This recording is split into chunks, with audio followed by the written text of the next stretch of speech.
What's up, everybody? Welcome back to another episode of the JT Sports Podcast. I'm your host, JT. We got a lot to dive into around the NFL. The Colts are bringing Phillip Rivers out of retirement. This is one of those things that when you first see it, you don't believe it. Because Phillip Rivers hasn't played in the NFL in over half a decade. He was just coaching high school football a few weeks ago. But with the Colts season being on life support, losers of 3 straight after their 8-2 start, losing Daniel Jones and their backup quarterback being banked up, they had no choice but to call in a safety net. And they're hoping that Phillip Rivers can salvage what they have left of this season. We'll discuss if Phillip Rivers still has anything left in the tank. Can he save the Colts season along with Chris Ballard and Shane Steichen's jobs? Shedeur Sanders has proved every critic, every doubter wrong. John Harbaugh, he needs to be fired. It's time for a change in Baltimore. The Eagles season is over. A few months ago, Eagles fans were just talking about how Jalen Hurts was a quote, top 5 quarterback, how he was better than Lamar and Josh Allen because he had a ring and those guys don't, and they were hating on Cam Newton because all he did was speak facts. Jalen Hurts wasn't a top 10 quarterback. He wasn't a game changer. And with how Jalen Hurts has played this season, he has validated everything that Cam Newton has been saying about him. The Texans are a team that nobody wants to see in the playoffs. I'll give you guys a few reasons why.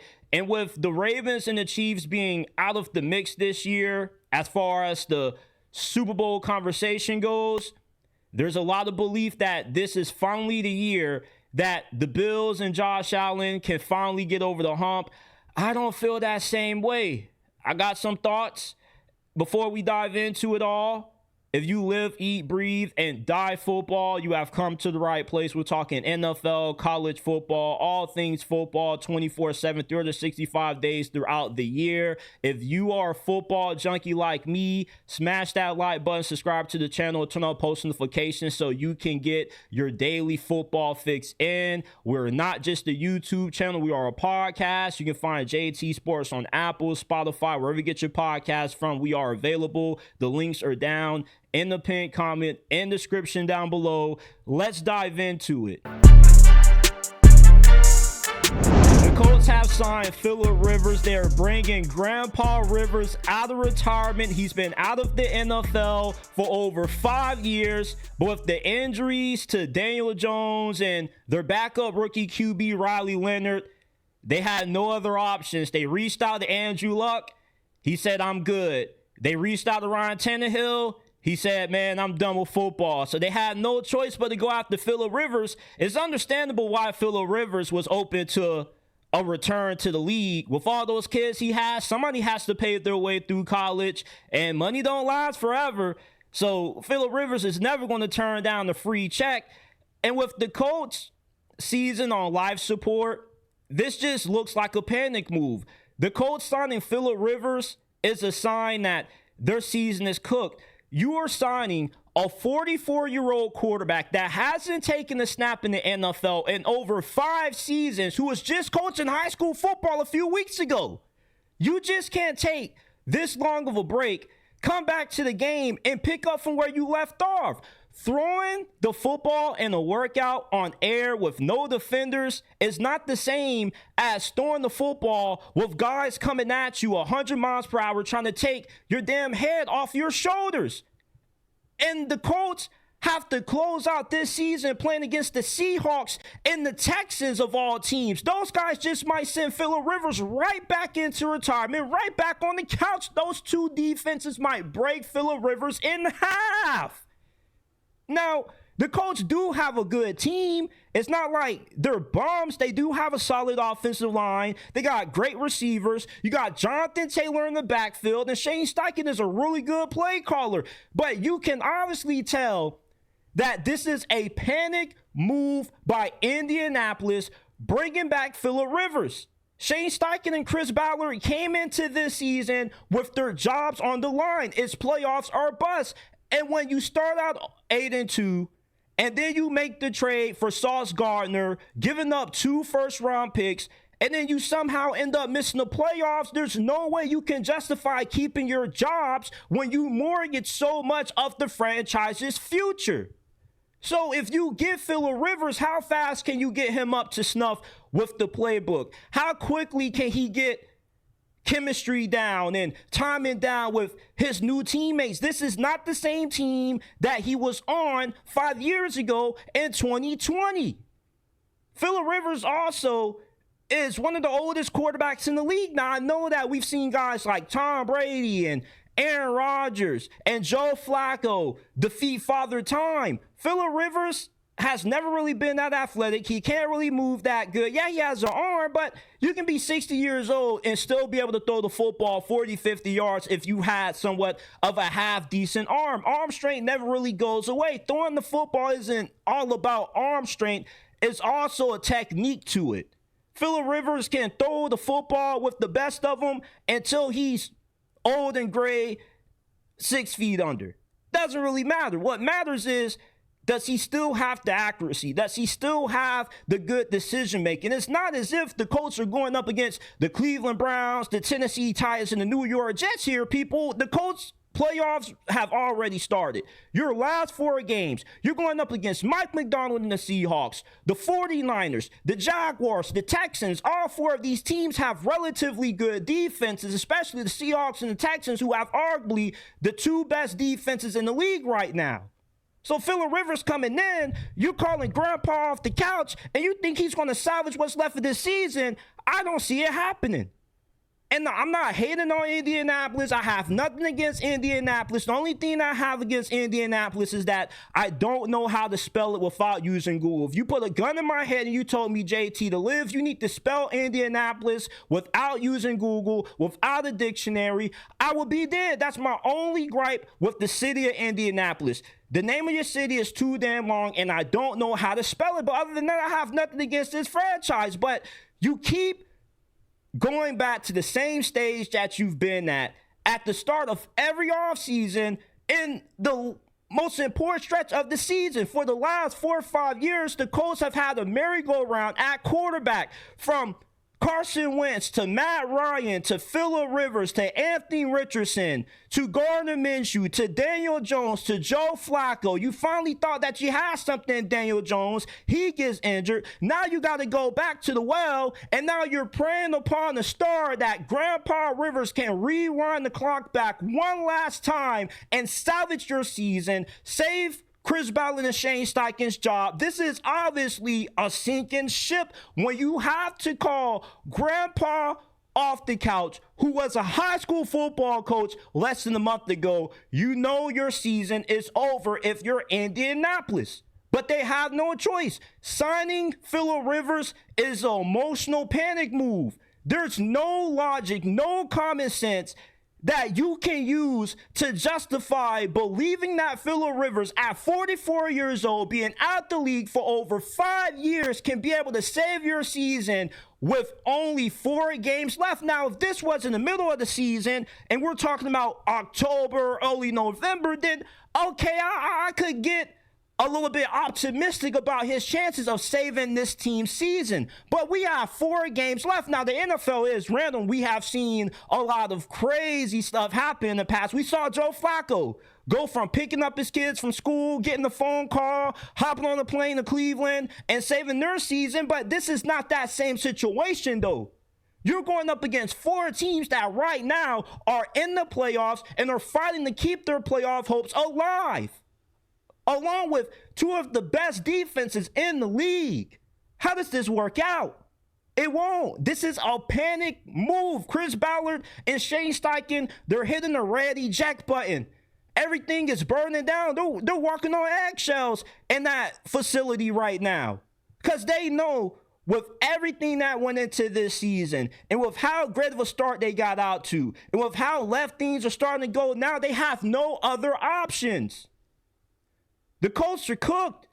I hope that Phillip Rivers still has a little bit left in the tank, but it's hard to imagine being out of the game for 5 years. You can salvage the season with how much of a gauntlet they have to end this year. If you don't want the starting quarterback for your favorite football team to play like Anthony Richardson, give JT Sports a 5-star review. Apple, Spotify, wherever you get your podcast from, JT Sports is available. The links are down in the description and pinned comment below. Shedeur Sanders didn't lie when a few months ago at the Combine, he said, if you ain't trying to change the franchise or the culture, don't get me. Do not draft me. And when he fell into the 5th round, they tried to tell us that Shedeur Sanders was a backup quarterback in this league. Like, he didn't elevate a Colorado program that before he got there had only 1 win. Like, he didn't put Jackson State on the map. It's not like Shedeur Sanders was playing at Alabama and Ohio State, Georgia, when he had all the best talent in the world, the best coaching in the world. Look how badly Colorado has dropped off ever since Shedeur Sanders has left for the NFL. But you know what they say? The rejected will be respected. Shedeur Sanders has been the first quarterback this season to throw for over 300 yards in the game as a rookie.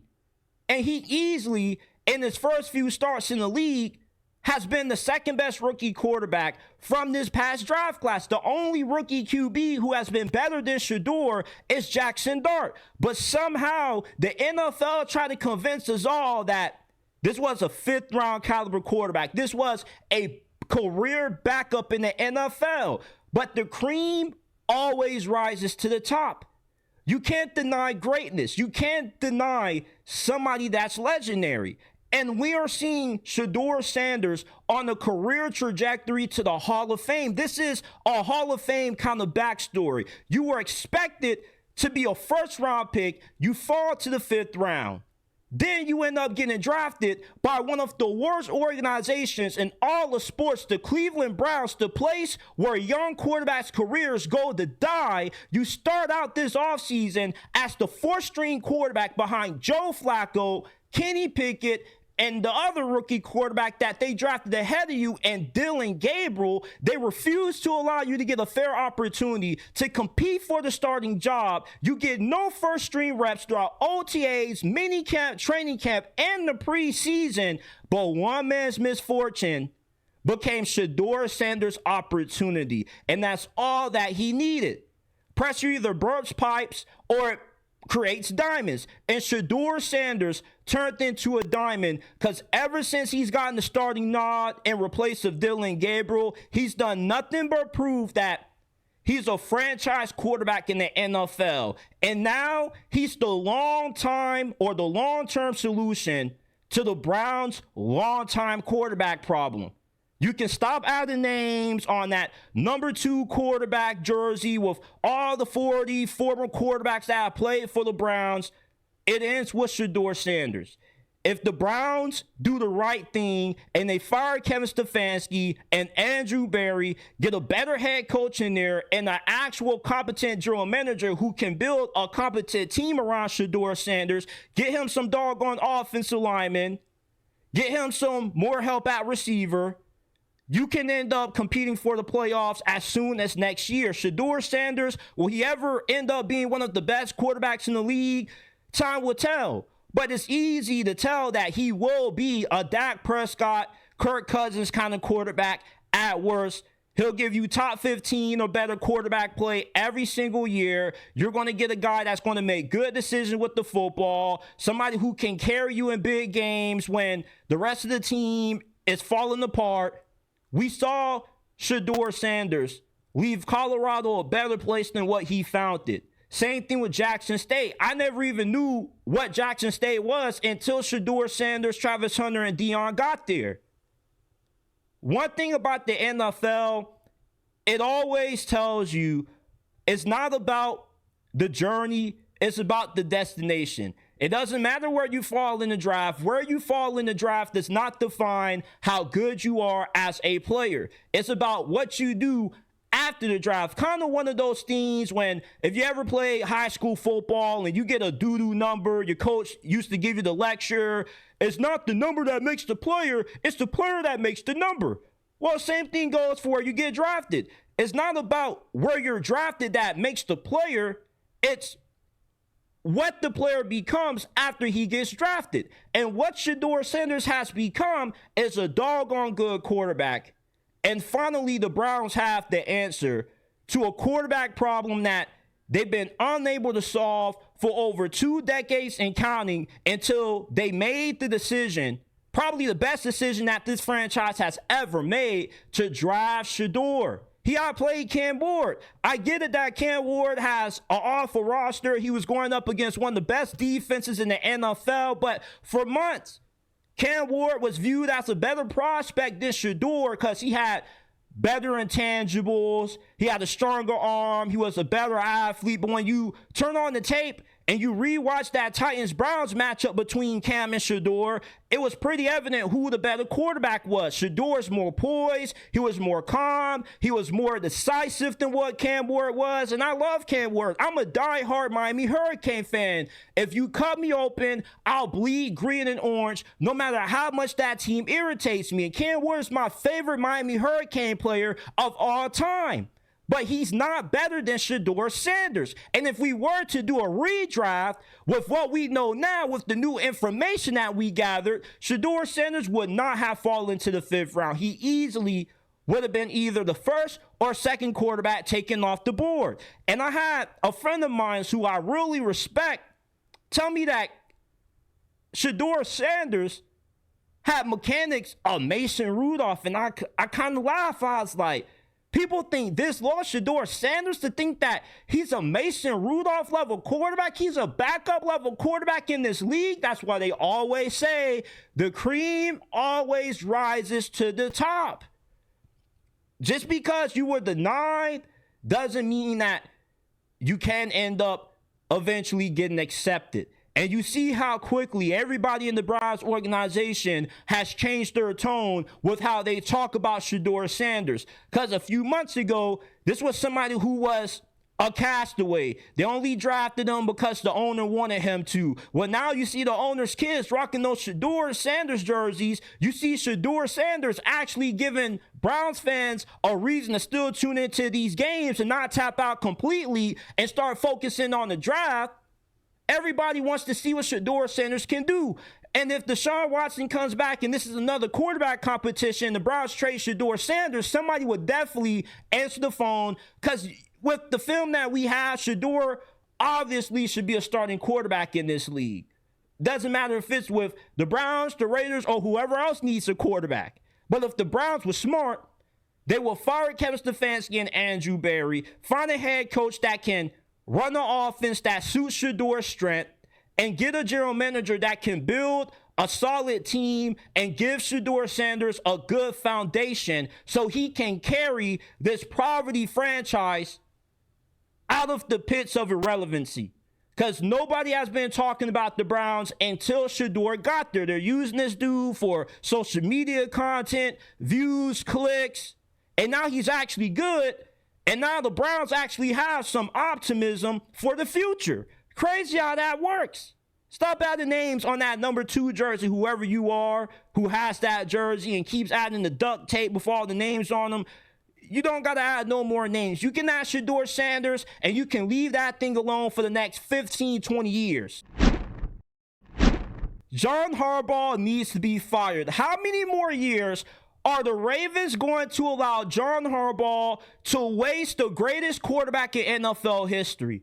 Yeah, I said it. Lamar Jackson is the greatest quarterback in NFL history. He doesn't need a ring to justify this. If you watch Lamar Jackson play, there's no way you can deny this being an all-time great talent. Lamar's the ultimate unicorn. He runs the ball like he's prime Walter Payton, and he throws that thing like he's the black Peyton Manning.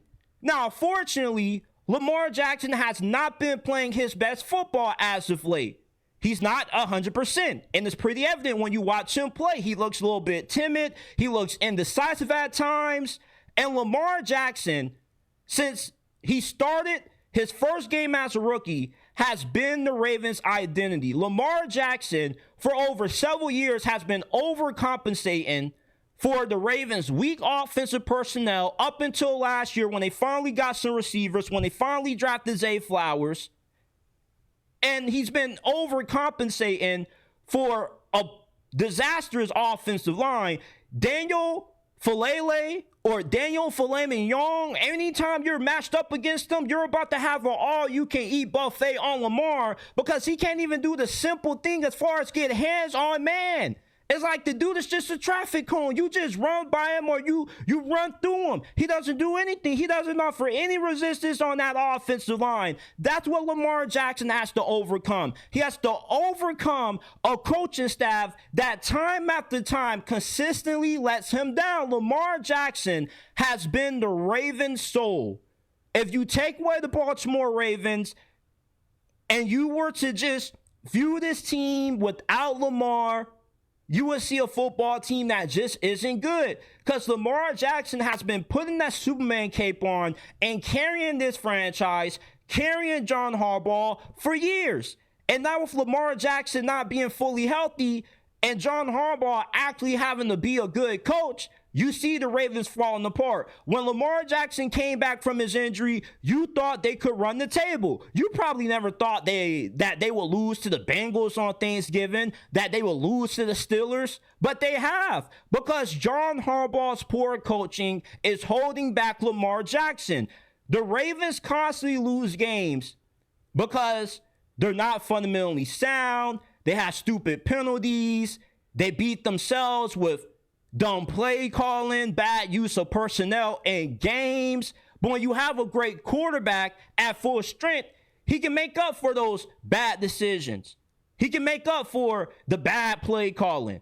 But when he's not fully healthy and you need the rest of the team to carry their weight, they're unable to do so. Why? Because of the coaching. John Harbaugh only still has a job because of Lamar Jackson. If it wasn't for Lamar Jackson coming in and saving the Ravens season during his rookie year, John Harbaugh would have been out of a job. Seriously, what does John Harbaugh do?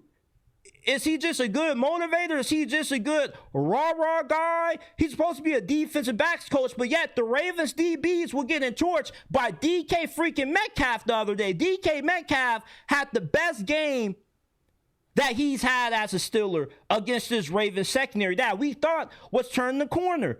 The only two things that have brought the Ravens to success and close to a Super Bowl has been Lamar Jackson and Mike Macdonald. And when Mike Macdonald left for that Seahawks head coaching job, that's when the Ravens started to decline. That's when the Ravens started to fall off.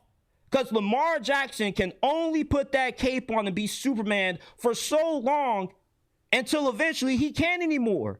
And if Lamar Jackson retires without a Super Bowl, it's because of John Harbaugh, because of this flawed coaching. You can't make a deep playoff run when you have average to below average coaching, which is what the Ravens have been getting out of John Harbaugh. I've never seen a team beat themselves so much, unraveling so many big playoff games as much as what the Ravens have under John Harbaugh. If you can't sleep at night because you love Lamar Jackson just as much as what I do, because you can't fathom the greatest quarterback in NFL history retiring without a Super Bowl ring, you can point all your anger, all your frustration at John Harbaugh. This dude is not a good coach. You can say what you want to about how Mike Tomlin needs to go, how Mike Tomlin doesn't win in the postseason, but you got to have that same energy with John Harbaugh too. Because you got an all-time great quarterback, and you're letting him down once again because you can't carry your weight. There's a reason why John Harbaugh has such a terrible record without Lamar Jackson, because he's not a good coach. If Patrick Mahomes was to get injured today, Andy Reid could still find a way to keep the Chiefs afloat. If Matthew Stafford were to get injured, Sean McVay could still keep the Rams season afloat because that's what good head coaches do. The 49ers are about to make the playoffs despite having several injuries this year, losing their starting quarterback, losing several of their top three receivers, and yet they still are going to the playoffs because of how good of a coach Kyle Shanahan is. How is it that the 49ers can still overcome injuries, make it to the playoffs, but the Ravens can't with John Harbaugh, though? The 49ers, with all the million injuries they've had this year, they're going to the playoffs, but with the Ravens now fully healthy, they're struggling to beat bottom feeders in the NFL. They're struggling to beat the Cincinnati Bengals. They're struggling to beat the Pittsburgh Steelers. You can say anything you want to about how the refs lost the Ravens that game. That's cool, but that game never should have been close to begin with. The Steelers have been lifeless for over a month. Like, the fans were booing Mike Tomlin. They were saying, "Fire Tomlin. Fire Tomlin." They were shouting that all throughout the second half of that Bills game. The Steelers were supposed to get stumped out by the Ravens, but they weren't, because the Ravens aren't a well-coached team.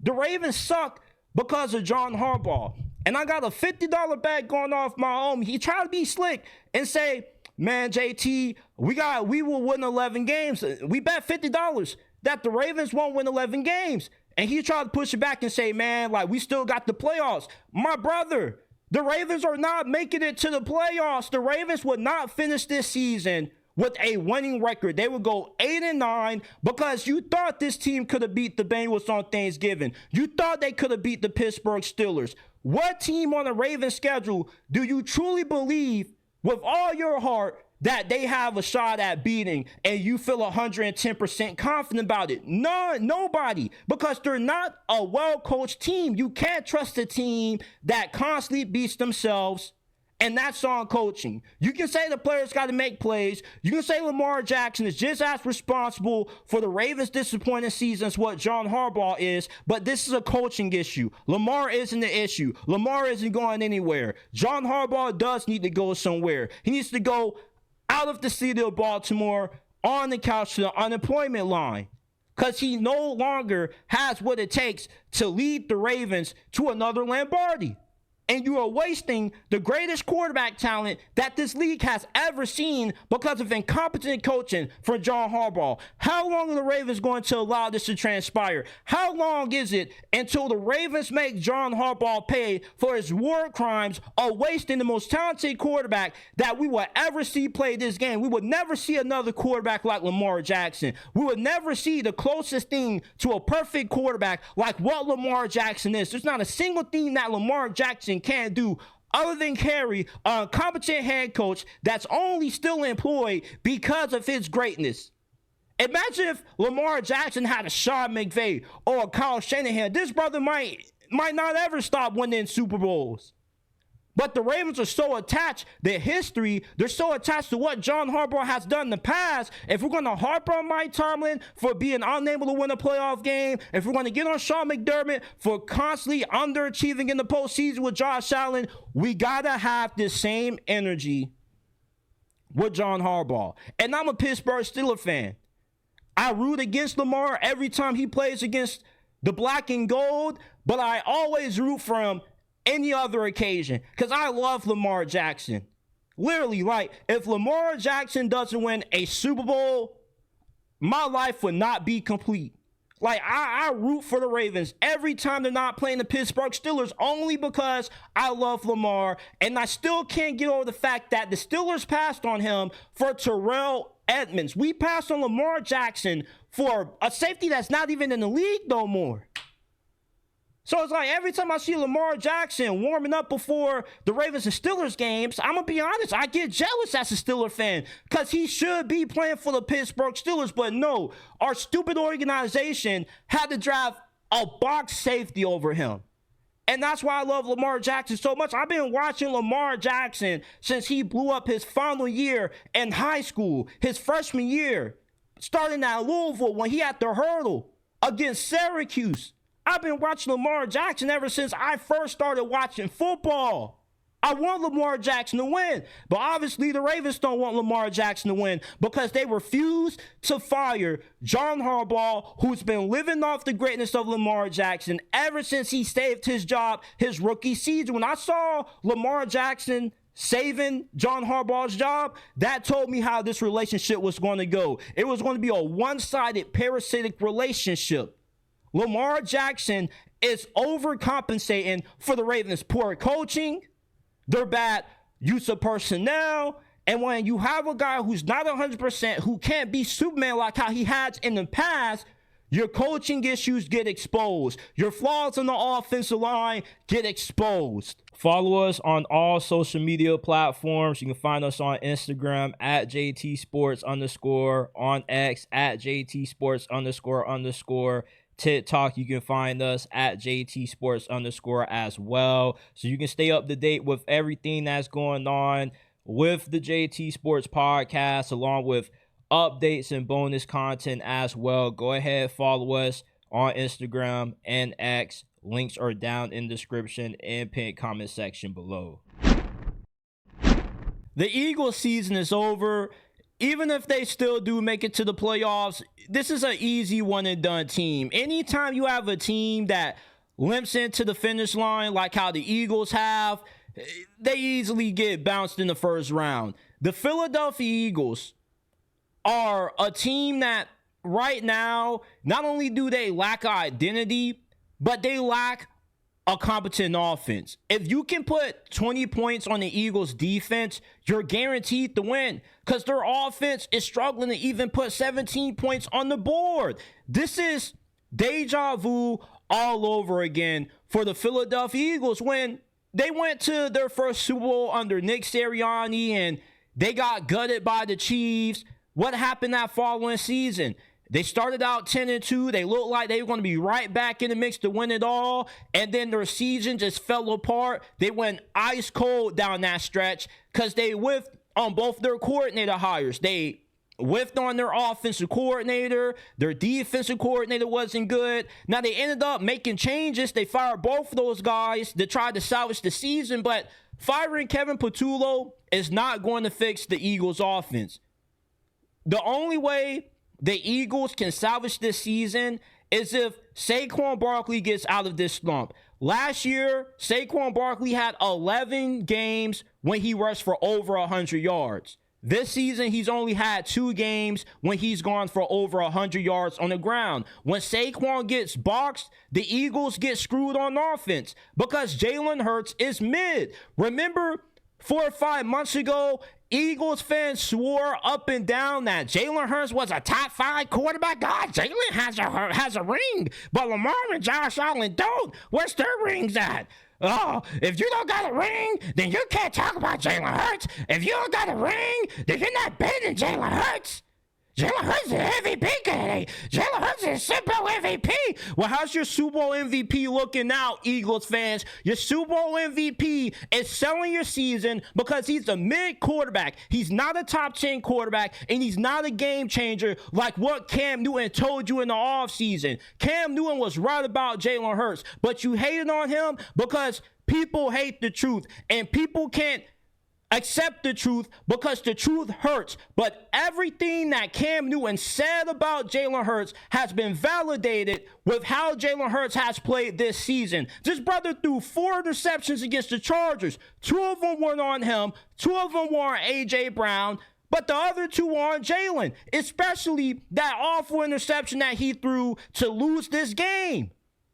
Jalen Hurts is not a good quarterback. He is a taxi driver. Jalen Hurts is only good when he's in the perfect situation. Great team and a great play caller. The difference between an elite quarterback and a mid quarterback like Jalen Hurts is that elite quarterbacks like Lamar, Josh Allen, Joe Burrow, Patrick Mahomes make the guys calling the plays a lot better than what they are. They elevate the team. Jalen Hurts is only as good as the guy calling the plays. He's only as good as the talent that he has around him. Jalen Hurts is the worst quarterback in his division. I would take Dak Prescott, Jaden Daniels, and Jackson Dart all over Jalen Hurts. Jackson Dart has been in the worse situation than Jalen Hurts and has played better football than him. You put Jackson Dart on the Eagles right now, this would be the best team in the NFL. Jalen Hurts does not elevate Philadelphia. When things are going bad, he's part of the problem, not part of the solution. The only good thing about the Eagles right now is that Vic Fangio is coaching his you-know-what off. This defense is playing it out of their mind. Vic Fangio is uncharacteristically blitzing a lot more than what he has in years past. Why? Because he knows that the defense has to overcompensate for the incompetence of the Eagles' offense. The Eagles are easily going to be a one-and-done team come playoff time. You don't win in the playoffs when you go into it limping into the finish line like how Philadelphia does. Teams that easily lose in the first round are the ones that have no momentum. The Eagles are ice cold. Now, you get a few jabroni teams on your schedule. You're going to beat up on the Raiders. You're going to beat up on the Commanders because their season is over. They're taking for draft position. At least they should be taking for draft position. But you're going to get boxed by the Buffalo Bills because you don't have the ability to be the competent football team right now because you're not a competent offense. If you score 20 on the Eagles, you're automatically going to win because you can't trust Jalen Hurts to put you in position to win because Saquon Barkley is the identity of that team. When teams played the Philadelphia Eagles last year, they game planned to stop Saquon Barkley. They said, we got to do everything we can to make sure Saquon Barkley doesn't beat us. If Jalen Hurts beats us, so be it. We can live with it. Jalen Hurts is not a great thrower of the football. Jalen Hurts is not the kind of quarterback that you say, yeah, we're going to ask you to drop back 30, 40, 50 times and carry us to a win. He is a highly effective game manager when you ask him to throw the football in a limited capacity, 23, 25 yards per game. Jalen Hurts is a chocolate Brock Purdy.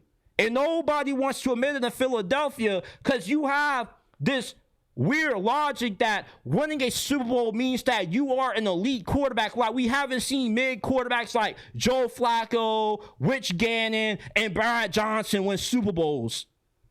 This is why I say that ring culture has been toxic to sports discourse because people think winning a ring means that you're a great player when you can be a good player in a great situation that elevates you. The Eagles last year were able to elevate Jalen Hurts. Jalen Hurts didn't elevate the Eagles. The Eagles elevated him. Because look what's transpired this season. When they're asking Jalen Hurts to throw the football 30, 40 times, he can't deliver because he's not an elite quarterback. He is not the kind of quarterback that you say, put that cape on and carry us, Jalen. And that's what Cam Newton was getting at. But guys like Gilly wanted to come at Cam Newton sideways and say, oh, Cam, you're a hater because you don't got what Jalen got. Where's your Lombardi? Where's your Super Bowl ring at? Like Cam Newton wasn't one of the most physically gifted quarterbacks to ever play in this game. Like we didn't call Cam Newton Super Cam. Like Cam Newton didn't accomplish nearly everything that you can accomplish playing football, winning a national championship, winning the Heisman, winning the MVP, being an All-Pro. The only thing that Cam Newton didn't accomplish was winning a Super Bowl because he didn't have that good of a team. He had a great defense, but Ted Ginn was his number one receiver. You put Cam Newton on the Philadelphia Eagles in his prime right now, this is the best team in the NFL. You can get mad at me all you want to. Oh, Jalen is what if, man. It's always hypotheticals. It's always what ifs with Jalen. Why does Jalen ever get his respect? Because people know the truth about Jalen Hurts. Eagles fans are blinded by the truth because they confuse rings with talent. Winning a ring does not mean that you are an elite quarterback. Does Jalen Hurts look like an elite quarterback to you right now? Doesn't look like he doesn't look like an elite quarterback to me. Doesn't look better than Lamar. Doesn't look better than Joe Burrow. Doesn't look better than Josh Allen. Hell, he doesn't even look better than Shedeur Sanders. Shedeur Sanders has been better than Jalen Hurts. You put Shedeur Sanders on the Philadelphia Eagles right now? Ooh! Philadelphia Eagles would be the best team in the NFC. You could replace Jalen Hurts with so many quarterbacks on the Philadelphia Eagles and this be a better team because Jalen Hurts is not an elite quarterback. He's not even a good quarterback. This is a mid, slightly above average quarterback. Caleb Williams is better than Jalen Hurts. I can name about 20 quarterbacks right now that I would take over Jalen Hurts, but we don't got enough time to do that tonight. But eventually I will name 20 quarterbacks that are better than Jalen Hurts. I mean, hey, you mean to tell me that C.J. Stroud isn't better than Jalen Hurts? Daniel Jones wasn't better than Jalen Hurts before he got injured? Like, Jalen Hurts has been a bottom six quarterback in this league this season. And I'm not hating. I'm telling you the truth. Because look how bad he has played this season. The truth will set you free, but you don't want the truth to set you free, Philadelphia Eagles fans, because you want to live in this lie. You want to live in this false reality that Jalen Hurts being a Super Bowl MVP makes him an elite quarterback. And look how he's played this season. Look what happens when you tell Jalen Hurts to win you the game. When you tell him to go put the team on his back, he can't do it. He can't do it. I'm not hating. I love Jalen Hurts. I just hate how he gets gassed up over truly elite quarterbacks because he has a ring and other guys don't. Like rings are definitive of how good of a player you are when this is a team sport. Well, if this is a team sport, then how about you put some of the blame on everybody else? That's my point. That's what I'm getting at. Jalen Hurts, if he was an elite quarterback, he would be able to elevate the play calling of Kevin Patullo. He would be able to make up for the Philadelphia Eagles' shortcomings on offense, the injuries they have on the offensive line, the inconsistency out of the receivers, Saquon Barkley being in a slump. You're proving my point when you say it's not just Jalen Hurts' fault, it's the whole entire offense fault. You're showing why Jalen Hurts is not an elite quarterback, because elite quarterbacks elevate their situations. The Bills have no true number ones on that team, and Josh Allen is still doing his thing. The Ravens still have Lamar Jackson, even with him not being fully healthy. You know that Lamar Jackson is bound to have a few games that he'll break out and he'll carry you to a win. Same thing with Joe Burrow. Same thing with Patrick Mahomes. Jalen Hurts is not in that discussion. You tried to put Jalen Hurts in rooms that he didn't belong in. You tried to force Jalen Hurts into conversations he had no business being in. Jalen Hurts was never an elite quarterback. He was never a top 5 quarterback. He was never a top 10 quarterback. And I don't even know if Jalen Hurts is a top 15 quarterback right now. I don't even know if he's a top 20 quarterback right now. Hell, you can be Trevor Lawrence on the Philadelphia Eagles over Jalen Hurts. Let me stop. I ain't going to go that far, because Trevor Lawrence is a really bad quarterback. But I'm not going to go that far. But you're starting to get my point. Jalen Hurts is mid. And his struggles this season reflect that. Nobody wants to play the Texans in the playoffs. This is a team that has an old school football kind of feel, like the late 90s, early 2000s. That's how the Houston Texans play like. They have a violent, aggressive defense. Jalen Petrie gave Rashee Rice an out-of-body experience a few nights ago. When he laid that hit stick on Rashee Rice was glitching on the ground. He was, I thought Rashee Rice was out of there. I thought Jalen Petrie was about to send Rashee Rice up to the man upstairs for a little bit. I thought Rashee Rice was going straight to the emergency room. Instant trip on IR with that hit stick that Jalen Petrie gave him. Rashee Rice touched God after that hit that Jalen Petrie gave him. At least for 2-3 seconds. That brother had an out-of-body experience. That hit right there shows you why nobody wants to play the Houston Texans. The Houston Texans defense is like some hounds. They're going to sniff you out on every play. Every time you snap the ball against them, they... You ever walked in your neighborhood and you saw those big, tall dogs that's like 7-8 feet tall, that's like black, doo-doo brown? That's what the Houston Texans defense plays like. They have a bunch of dogs on that defense. They have no weakness on that defense at all. They are great on all 3 levels. Defensive line, phenomenal. Linebackers, phenomenal. Secondary, best in the NFL. You can't run on the Texans defense, and you can't pass on the Texans defense. When they went against Josh Allen and Patrick Mahomes, they put those brothers in the blender. They boxed those brothers up. They threw no touchdowns and had 5 interceptions. And they also sacked Josh Allen 8 times.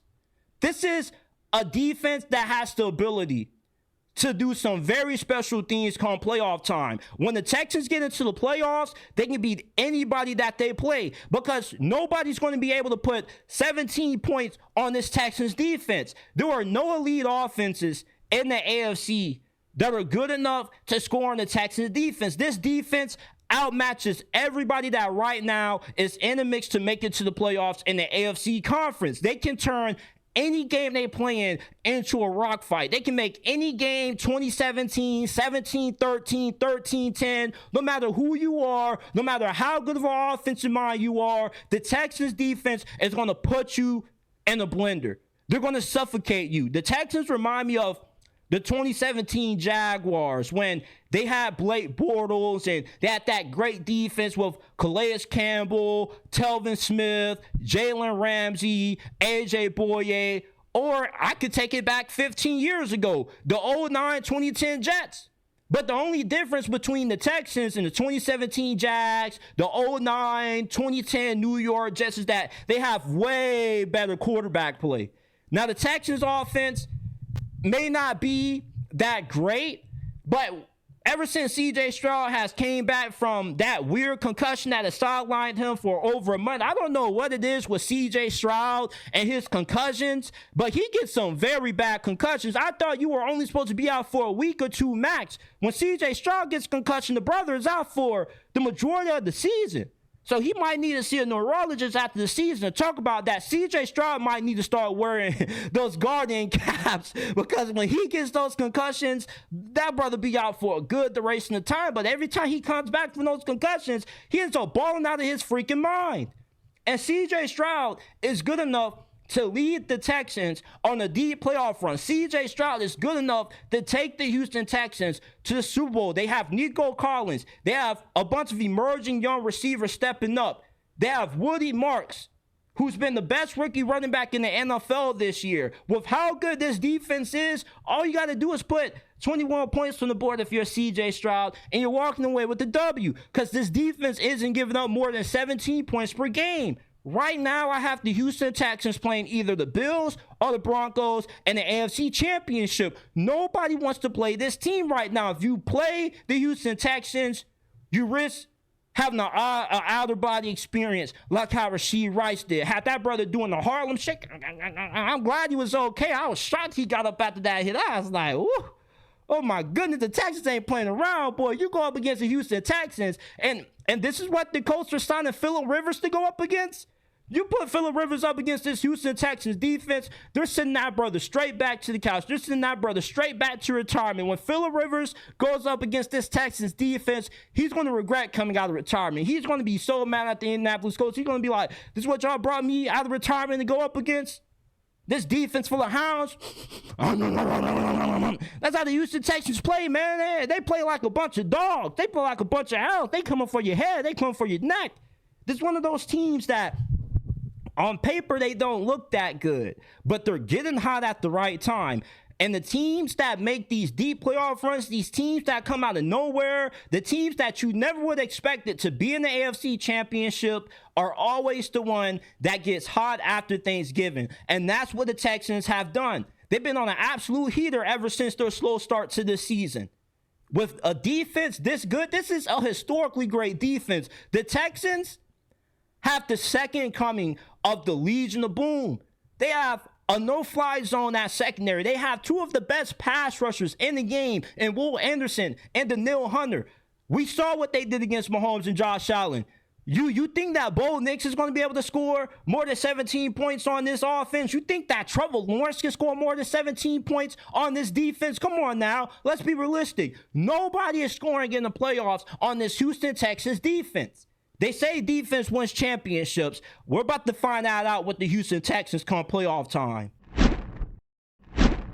With the Chiefs and the Ravens being out of the Super Bowl mix, it looks like this is the year that Josh Allen and the Bills finally can get over the hump, win the AFC, and make it into the Super Bowl. At least that's what the belief is. I hate to be the bearer of bad news. I hate to be a Debbie Downer, but I still don't see the Bills making it out of the AFC just because the Ravens and Chiefs are out of it. They are still way too limited at receiver. We saw what happened when the Bills went up against the best defense in the NFL in the Houston Texans, and the receivers couldn't get off the line. They couldn't beat man-to-man coverage. They couldn't beat one-on-one. They got put in the box. They got put in the blender. If the Bills have to go up against the Broncos, the Texans, or the Chargers in the playoffs, they are going to lose. They don't have enough playmakers for Josh Allen to get this team over the hump. Anytime the Bills have played a good pass rush that's aggressive, that can get after Josh Allen and not allow him to make all these big-time throws outside the pocket, on the run, The Bills' offense is ineffective. The only reliable weapon that the Bills have on this team for Josh Allen is James Cook. That's about it. You really think that Shedeur is going to make big plays against the Broncos defense, against the Texans? All of the big plays that the Bills had against the Texans came behind the line of scrimmage when they played the Atlanta Falcons. And the Atlanta Falcons were teeing off against them in their Super Bowl, and they were sending a bunch of pressure on Josh Allen. Same thing with the Miami Dolphins. The blueprint to stopping the Bills, to stopping Josh Allen is you just got to send the entire house, and you got to play tight man-to-man coverage because you know that the Bills receivers are not good enough to make the big plays when needed. And also, how can you trust Sean McDermott? There's an old saying that goes, you don't need 2 times for somebody to show you what they already showed you once. Sean McDermott already has showed us plenty of times that come playoff time, his defense can't come through for Josh Allen when it matters. The same thing is going to happen this year in the playoffs. The 2 common denominators for why the Bills will once again come up short come playoff time is 1, Sean McDermott, and 2, you're too limited at wide receiver. Even if you had like an above average wide receiver that would do, you have a group of receivers that belong in the retirement home. You're bringing guys like Brandon Cooks, who's one step closer to retirement, Nico Hardman onto your roster. You're not winning a Super Bowl with those guys. Yeah, the best guy you got is Dalton Kincaid, but that's not really saying too much. All you got to do is bracket him, and he's out the game. Like, the Bills don't have enough to make it out of the AFC. Now, if they had somebody like an A.J. Brown or the Devontae Smith or Ted McLaurin, hell, you give the Buffalo Bills DK Metcalf. Okay, you're getting out of the AFC, and I know that the Chiefs have been able to make it out of the AFC despite not having good receivers, but everybody is not the Chiefs. The Chiefs are the Chiefs for a reason. Let's be honest, you still don't think the Chiefs are out of it. You won't believe the Chiefs are out of it until the playoffs rolls around and they mathematically can't get in. Because I still don't think the Chiefs are out of it. How can you? These guys are the boogeyman. They are the evil empire of the NFL. It's not over until it truly is over. But even if you don't have to see the Bills, if you're the Bills, if you don't have to see the Chiefs or the Ravens in the playoffs, or the Bengals in the playoffs, you're not going to be able to have a lot of success against the kind of defenses that you're going to be facing come playoff time. Like the Texans defense is just a completely bad mismatch for you because they can keep Josh Allen contained inside the pocket. They have very athletic edge rushers. They have a dominant secondary, and you don't have an elite wide receiver with the ability to take advantage of that one-on-one coverage that a lot of these receivers are going to be getting on the outside. I'm not trying to hate on the Bills. I like Josh Allen a lot. I don't think Josh Allen is the issue per se. His personnel is the issue. His head coach is the reason why the Bills won't make it out of the AFC this year. Every time we get to this point in the season, we start buying this false hope about the Buffalo Bills. Josh Allen's so great. Eventually, he's going to break through. Not with Sean McDermott. Same reason why Lamar won't break through with John Harbaugh. They just don't have good enough coaching to get them there. The personnel isn't good enough for the Bills to make it out of the AFC. If Shedeur is your number 1 option, you got very huge problems. It's going to be very hard for the Bills to get over the hump this year with the kind of defenses that they're going to face come playoff time.